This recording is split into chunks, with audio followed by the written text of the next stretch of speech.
So, hello again to Code Launch, and today we're going to talk about variance and what it is, and the three variants of the variance: covariance, contravariance, and invariance. And essentially, variance is just a way to specify things for the compiler to make sure that the compiler prevents us from doing invalid things related to generics. So if you're using a dynamically typed language or a language that does not support the notation for variance, then it would probably be useless for you. But if you're using some other language, or you've always kind of wanted to know what the variance is about and never really understood it, I'm gonna try to explain today in a quite simple fashion, I think. So with that in mind, let's just hop onto the code and see what the variance actually is. And variance is, well, we're going to be using C# today as our example language. We're going to touch some Dart language as well to show what happens when you have kind of broken variance model in the language. But in C#, variance specifications can be specified in delegates when you're defining your own custom delegates and interfaces. However, they're not supported in class definitions for some reason. I don't know what the reason is. And also for the variance, for the variance to actually make sense and be useful and be needed, you have to have a language that supports inheritance, that supports classes, types extending other types. So here we have our data model, which is our basic, type tree, where the base class is animal, and we have two animals. One is dog and another is cat. And we also have some more specific types of dogs, like poodles and pugs and German shepherds and Bernese mountain dogs. So this definition you can think of it as a tree with animal being the root node, and then dog is kind of one branch and the cat is another branch, and out of that dog branch we have multiple other little branches. So this is what we're going to be working today. And I'm going to start my explanation from covariance, because I think that is the most intuitive and easiest to understand. And with covariance, think of it like this. So we have this function, create. It takes in an index and it creates a value of some type A. And you can see this little definition here saying out. So in C#, covariance is being marked by this keyword out, which is attached next to the generic type. And you can think of it as, so these arguments are the in arguments. They come into your type, into your function. And these arguments, they are the out arguments. You produce them. If you call your function, they will come out. So I kind of like this in-out notation in C#. In other languages, for example, Scala uses plus and minus, which is not as clear to me, in my opinion. So out basically means that this generic type parameter is only seen in the out position. So it's not seen here. So for example, if we added this, then it would say, ooh, invalid variance, covariant type parameter, covariant because it's marked as out, is seen in contravariant position. So basically what it says, you told me that this parameter is only being used to give out values, but here you're taking in a value of that type. So with that in mind, we have a function that allows you to create various types. And we have three such functions defined. One function only creates poodles. So, you give it an index, it ignores it, and it just returns you a poodle. Another function is a generic dog creator. It always creates dogs, but sometimes it creates pugs and sometimes it creates bulldogs. And the animal creator function, maybe it sometimes creates cats, and maybe sometimes it creates mountain dogs. But the idea is that you don't know, you know that it's going to create an animal, but you don't know what kind of animal. And here we have let's say a function called puppy generator, and you give it the count of how many puppies do you want, and you give it a function that creates dogs. That's fairly straightforward. We just create an array and we fill that array invoking the function every time, and then we return dogs. And then we say, okay, so which of these three functions can you actually give to the puppy generator so for that to make sense? And we can see that there's a red squiggly line here indicating an error, and I'm going to explain you why this happens, why the compiler tells us that this is an error and how that makes sense. So puppy generator requires a function that creates a dog for you. And this function creates poodles. So this is fairly intuitive. If I need a function that creates dogs, I can give a function that creates poodles there, and it will fit because every poodle that we create is a dog, right? Any questions about that? No. So this fits. The second function, this is an exact type match. So this is, create dog, and this is also create dog, so no questions there. But compiler rejects the animal creator function because this requires something that creates dogs. And here you give it something that creates animals. And what would happen if the compiler would actually allow you to pass this function in? So, we would invoke that function, and let's say the index would be something else like this, and or even this in this case, and we would say, okay, let's create the first dog. It would invoke this function. It would say, oh, the index is 0, which is less than 9, so let's create a cat. And a cat is obviously not a dog. And it would return that, and the type system would break. You have a dog array here, and you've just created a cat. You can't stick a cat into the dog array. Therefore, the compiler rejects this function.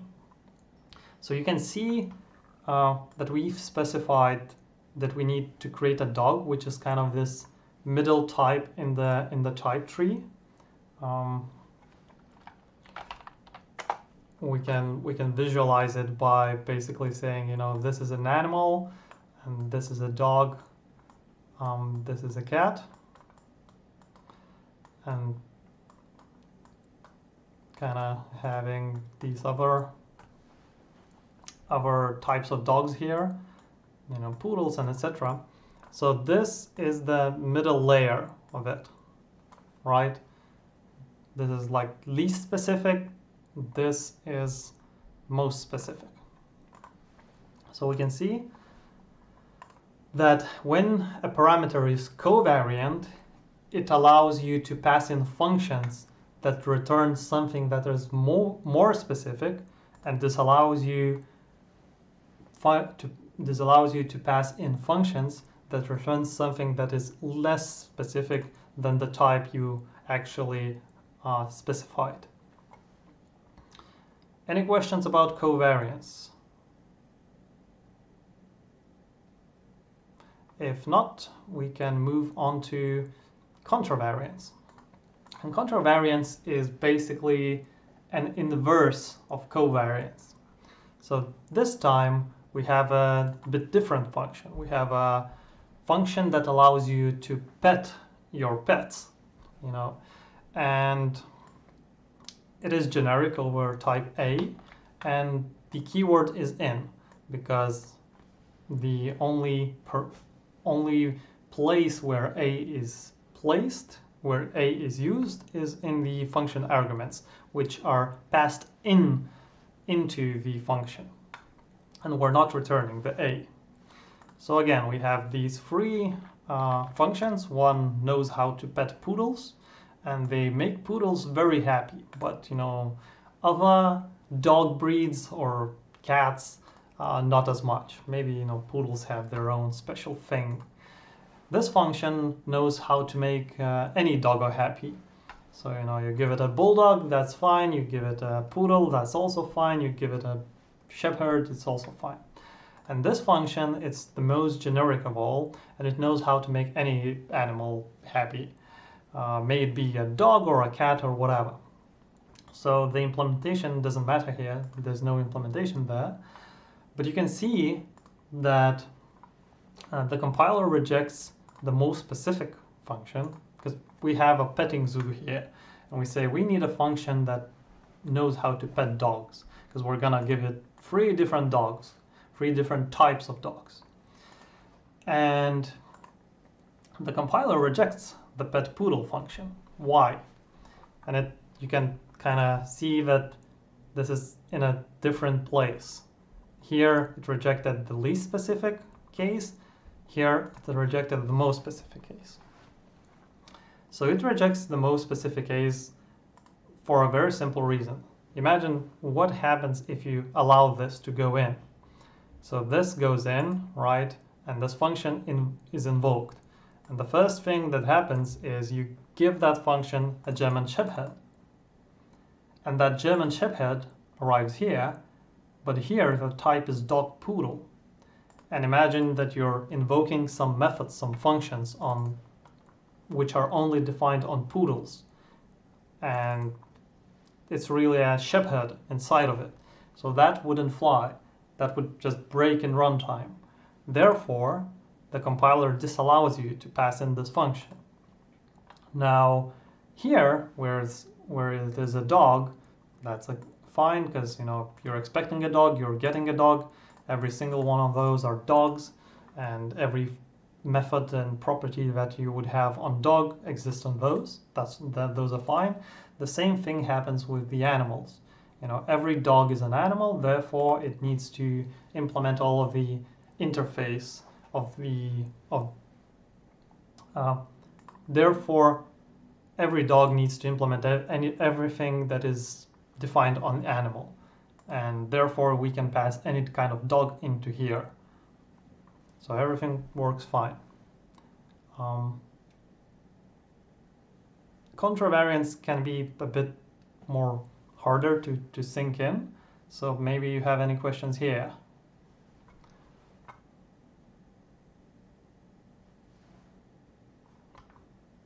Maybe not. And then there's the third case, which is invariance. And in invariant, an invariant type parameter doesn't have any sort of modifier, so all type parameters are invariant by default. And what happens is an invariant type parameter is bounded by both, from one side and from another side. And it appears in both the incoming position and the outgoing position as well. And maybe another thing, let's say,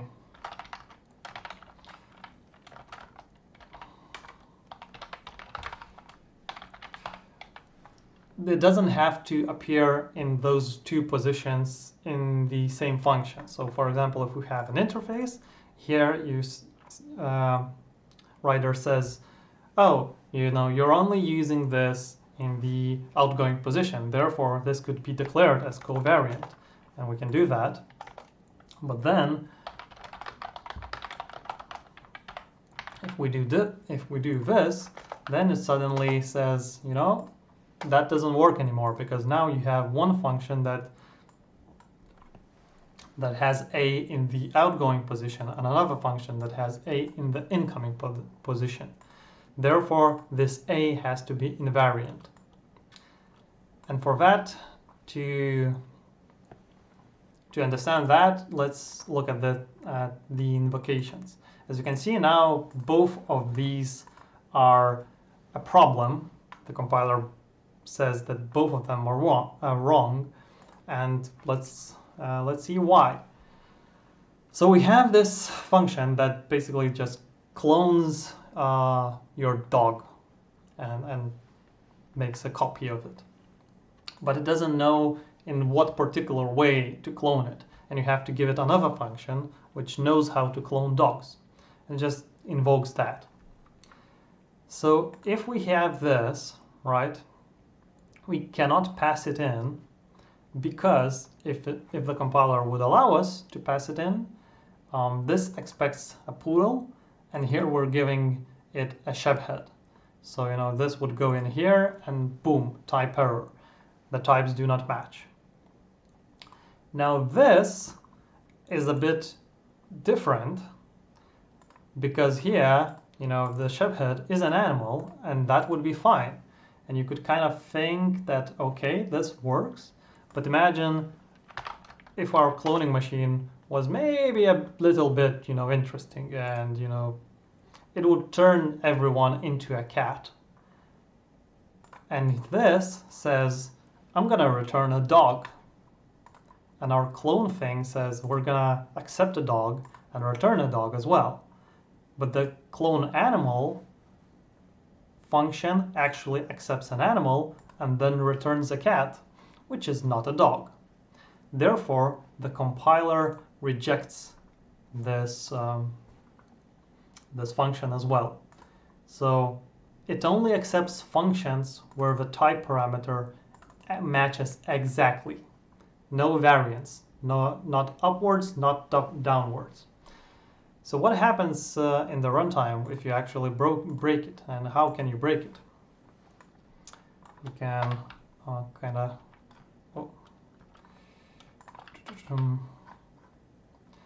can comment this out, or maybe just the broken parts of it. So we need to comment this out, and we need to comment this out, and also these two.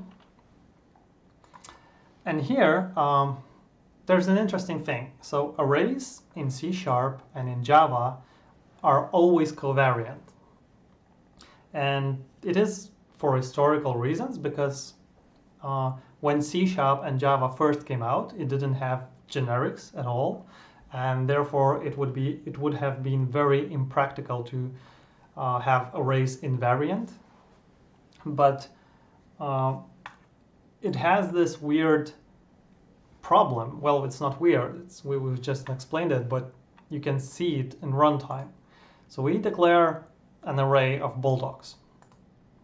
And then we have a function that takes in an array of dogs and replaces the first dog and turns it into a pug, right?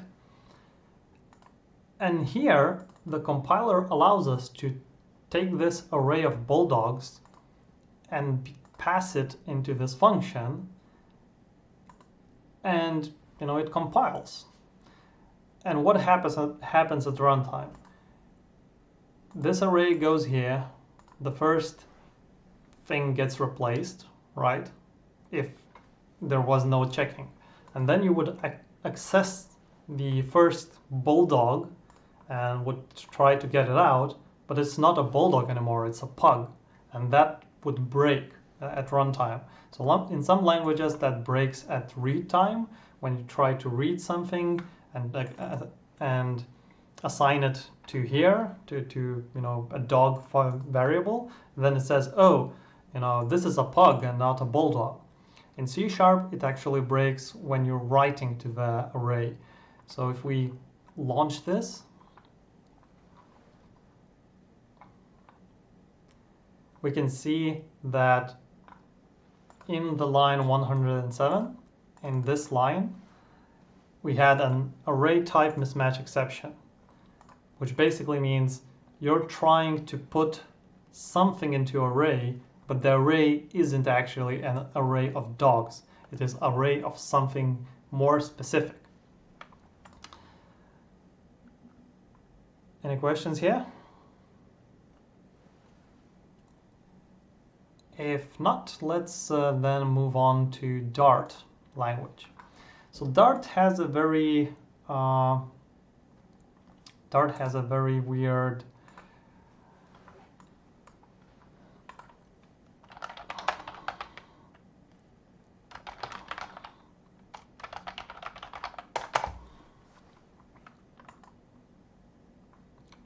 nope, not that.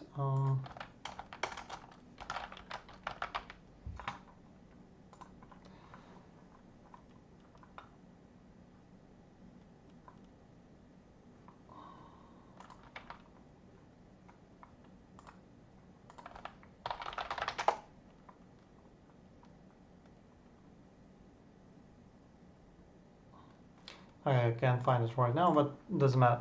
So anyway, Dart has this quite weird thing with in its type system, there's no way to specify variance, but everything is covariant.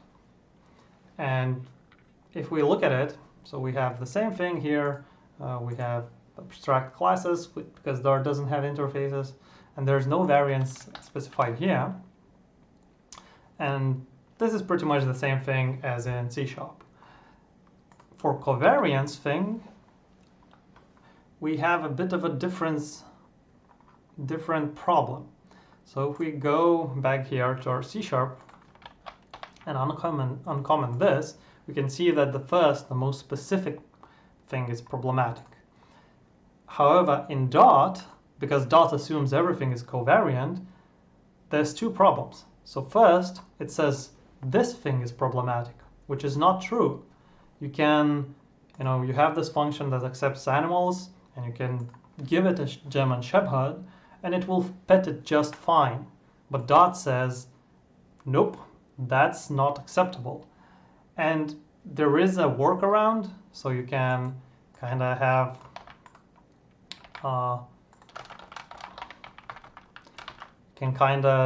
create a wrapper that would be this, and then have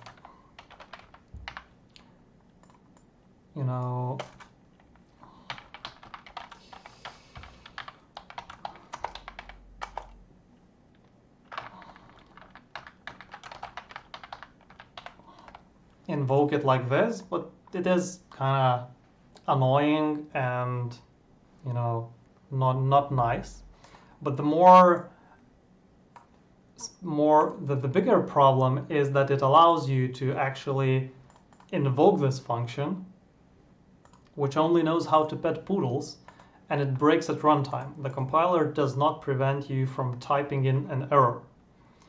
And the same thing goes for the invariant case. It doesn't say that it's bad. And if we try to run it, first we need to comment out the code that doesn't compile, and then we actually try to run it. Okay.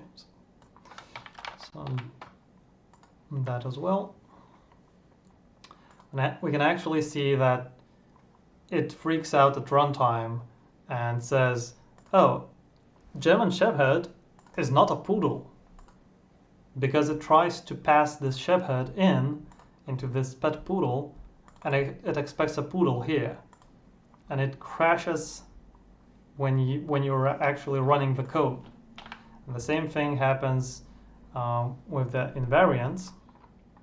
So covariance passed through, contravariance did compile but did not actually run, and with invariance the same thing happens.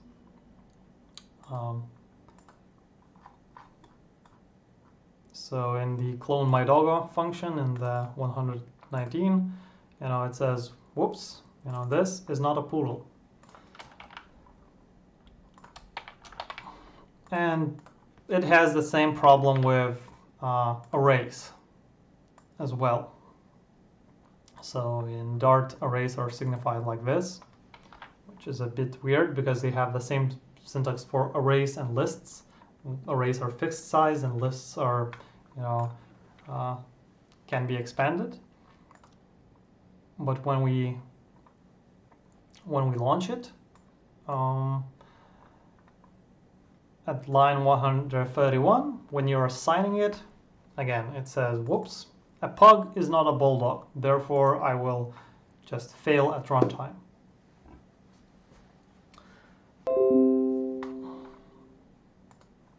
Great.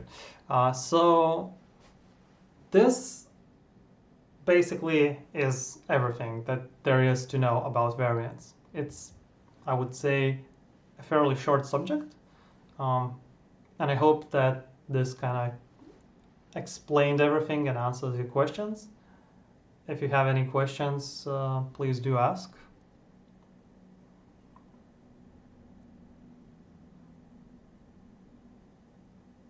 I have a question about Dart. Do you think it's a bug or it's a feature? You know? Well, in that I have tried to show you find that page where they explain like why don't we have variance, and they basically say, oh, we think it complicates things too much, and contravariance is the thing that you mostly need, and therefore the programmers are not smart enough to understand the concept of it, and therefore we kind of we decided to have a simpler language that is not always correct and that crashes at runtime rather to have this thing in it. So from my viewpoint, it is a bug, not a feature, because we use static typing to actually encode information into the code and make sure that the compiler can check whether your code is correct. And if you can't specify that information, then, well, you have to specify it somehow else, and you have to maybe write unit tests, more unit tests, or maybe you will find out about that when your software actually crashes during runtime. So, and I would much rather know about bugs in my code during compile time, not when the software is actually running.